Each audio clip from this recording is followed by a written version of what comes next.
D'après les témoignages des jeunes qui avaient été arrêtés, les 4 morts à l'intérieur de la gendarmerie l'ont été sous la torture et par la soif. Ils disent avoir été entassés dans de petites pièces à plusieurs et brutalisés par la gendarmerie qui leur a refusé de l'eau et des soins malgré la chaleur accablante. Qui connaît la chaleur en Mauritanie sait que c'est un crime contre l'humanité. Je m'appelle Tanoum Lel et je donne mon avis sur l'actualité même si personne ne me l'a demandé.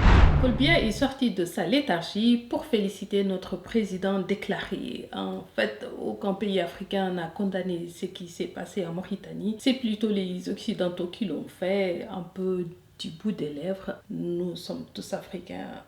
Après tout. Macron a félicité Razouani en ignorant totalement les crimes que vient de commettre son poulain. Je cite, la France restera engagée aux côtés de la Mauritanie pour promouvoir la stabilité régionale, qu'il s'agisse de la défense de l'état de droit ou de la lutte contre la propagation de la menace terroriste. Je pense que le marabout est en grande difficulté pour aller chercher un message aussi pathétique de Macron, chassé de partout en Afrique, mais qui continue de faire le mal alpha. Comment on peut défendre l'état de droit et soutenir celui qui les foule aux pieds? Malgré l'indépendance et le mépris affiché que les élites arabes peuvent avoir pour la France, ils sont les plus pro-français qui soient. C'est les enfants de la France, elle les a créés, couvés, entretenus jusqu'à aujourd'hui. Leur domination, ils ne le doivent qu'à la France. Et c'est pas tout. Macron dit, je cite, la France s'engage à continuer à travailler avec la Mauritanie pour contribuer à la prospérité économique. Quand on voit le bilan de Macron et la situation de la France, on sait qu'on n'est pas sorti de là. Mais même si le système raciste mauritanien a triomphé encore une fois, une alliance entre Biram et Sambatiam a réussi à faire ébranler la toute-puissance de ce régime. Qu'on soit d'accord ou pas, l'alliance des Haratines et des Peuls fait peur et est la seule alliance qui peut ébranler le système raciste. Et petit disclaimer, je vais encore parler d'ethnie.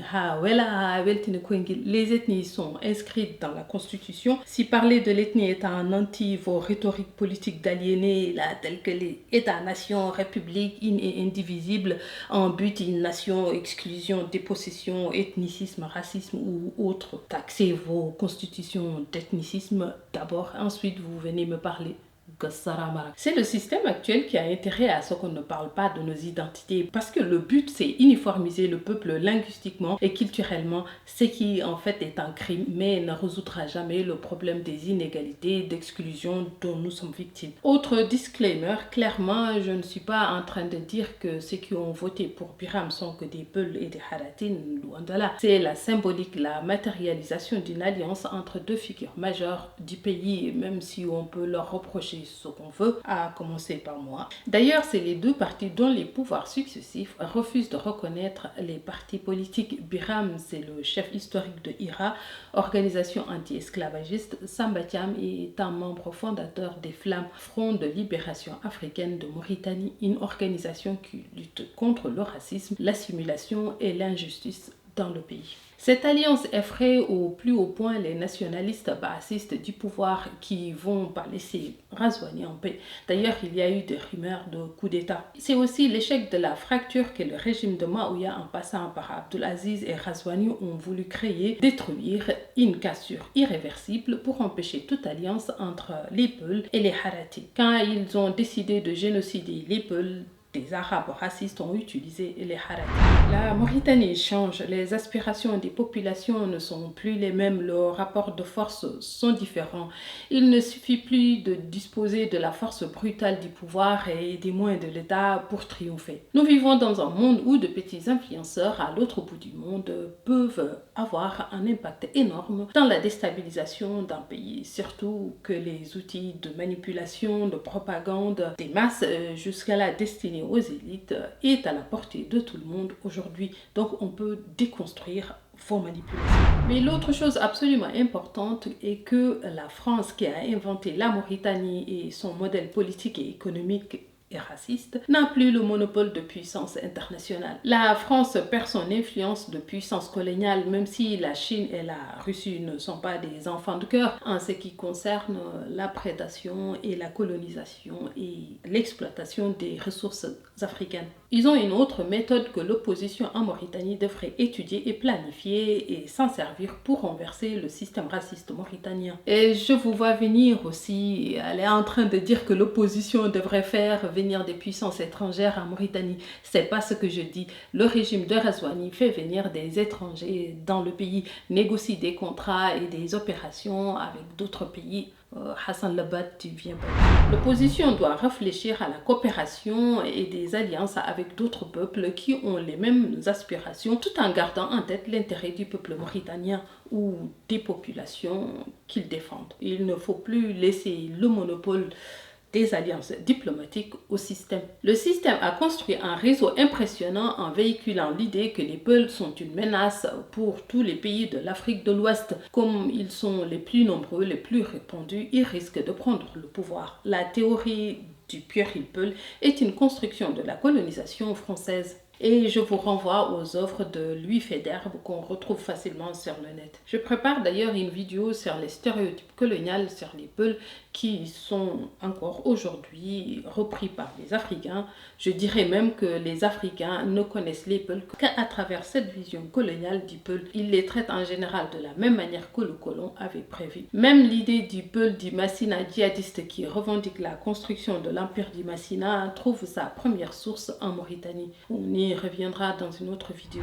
Le pouvoir en Mauritanie repose sur maintenir coûte que coûte les Haratines dans le giron des tribus arabes pour prétendre qu'ils sont majoritaires, quitte à leur concéder un petit pouvoir et à diaboliser les Peuls, à saboter l'alliance entre eux, les Soninké, les Wolofs, en clivant des rivalités et la méfiance entre les élites. Je pense qu'ils sont conscients que la stratégie d'imposer leur pouvoir par la force brutale, saupoudrée de démocratie, a atteint ses limites. La suite pourrait être de trouver un Haratin qu'ils arrivent à maîtriser pour l'image extérieure, créer une petite bourgeoisie et les mettre en avant tout en gardant les rênes du pouvoir comme ils ont fait en Afrique du Sud. On a vu aussi des articles écrits par des Arabes avec des titres évocateurs comme le quinquennat de tous les espoirs, le mandat de l'espoir, d'autres encore qui disent qu'il est temps de laisser un noir présider le pays, que c'est assez flagrant le suprémacisme arabe du système, que depuis 60 ans, il n'y a qu'une seule communauté qui gouverne un pays majoritairement noir. Je pense que les Arabes commencent eux-mêmes à sentir que la situation n'est plus défendable et qu'elle est extrêmement gênante. Mais contrairement à cet optimisme affiché ou souhaité, ce quinquennat est dangereux. On se trouve dans une phase charnière du destin de ce pays. Je pense que le Sénégal a donné une image assez déterminante pour la jeunesse mauritanienne.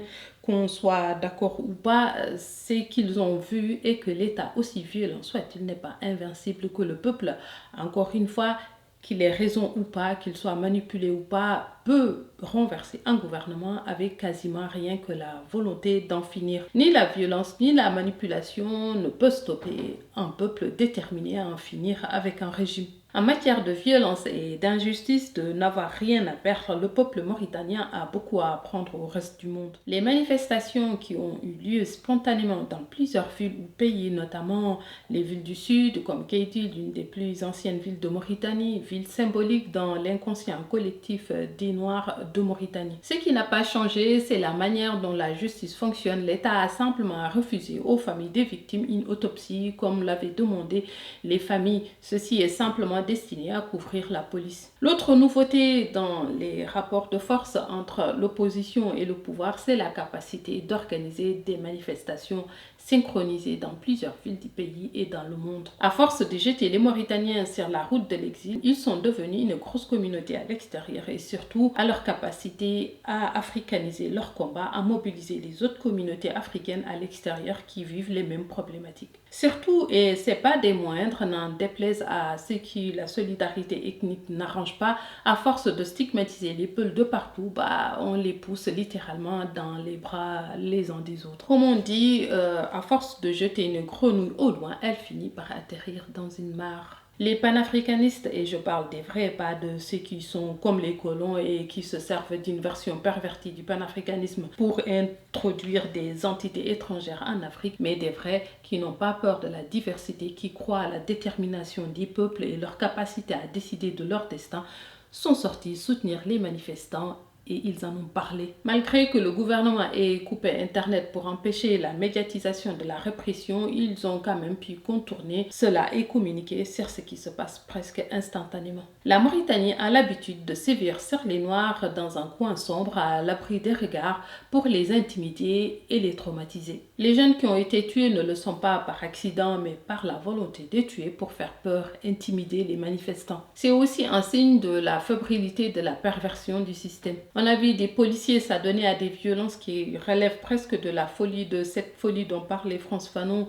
entre les colonisés et les colons en Algérie. La liberté de faire autant de mal qu'on veut conduit à la folie des colons qui se retrouvaient dans un hôpital psychiatrique avec les colonisés que leur brutalité avait rendu fous. Cette vidéo et cette photo sont assez parlantes de la folie qui guette les petites mains qui torturent, tuent vicieusement leurs propres frères, parce que la plupart de ces gens sont noirs, même s'ils obéissent à des ordres blancs. Le ministre de l'Intérieur, en justifiant le comment et le pourquoi avec tout un langage de propagande, confirme que les choses changent, que la peur a changé de camp. Ils font des communiqués, se justifient, font des conférences de presse, des promesses que la justice se fera, même si on sait que c'est faux. Font des communications grossières pour se dépatouiller alors qu'avant ils se contentaient d'intimider les gens, de les corrompre en payant de leurs sbires qui vont faire la pression sur les populations. On ne s'en rend peut-être pas compte, mais c'est un rapport de force qui s'est établi grâce à vos efforts de lutte. Même si on constate qu'ils ont de la peine à se libérer des techniques des arrestations de masse,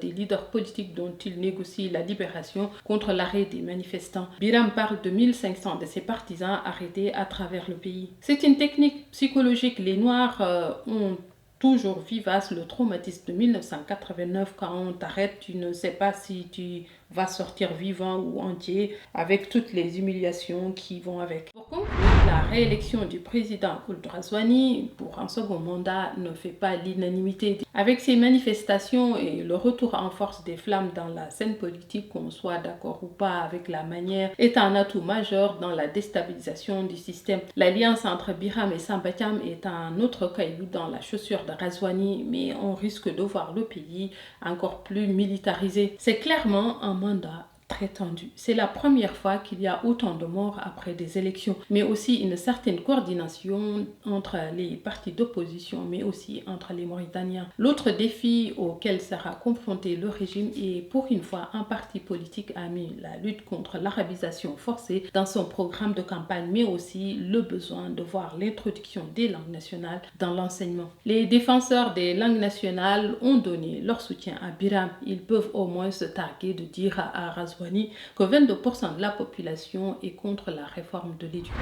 La Mauritanie n'est pas confrontée qu'à des problèmes d'ordre racial, c'est toute la société mauritanienne qui aspire au changement. Les grèves sont à prévoir dans les mois à venir. Les médecins, les étudiants, les acteurs des droits des femmes, la question des terres, de l'indemnisation de l'esclavage. Ghazouani pourrait faire de ces 5 ans un nouveau départ, se séparer de certaines têtes dont les nominations sont vues comme une arrogance et un manque d'empathie pour des victimes du génocide. Monsieur le Président, mettez-les tous à la retraite, jugez-les, indemnisez les ayants droit, reconnaissez les partis politiques qui remplissent toutes les conditions, voter des lois pour protéger les femmes, donner à tous les Mauritaniens l'occasion d'avoir des papiers, réglementer la gestion des terres, indemniser les haratines et les communautés issues de l'esclavage en leur octroyant des terres à cultiver, encourager leur scolarisation, ainsi de suite. On ne peut pas faire l'économie de ces choses. C'est un passage obligé. Il faut en finir avec la gouvernance coloniale qui consiste à imposer des Arabes dans des régions des autres. Aucun Arabe ne devrait être gouverneur, qadi, préfet, chef d'arrondissement ou diriger une institution dans une région à majorité noire ou dans une région reconnue comme appartenant au Peul, au Soninké. C'est à eux de gérer leur région. Sinon, c'est un acte de colonisation. C'est vu ainsi par les populations. Vous gouvernez pour le peuple, pas pour les institutions ni pour les lois et autres.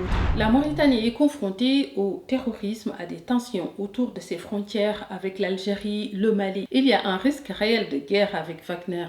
D'autant plus que la Russie cherche à reprendre les possessions françaises avec le Burkina, le Mali, le Niger.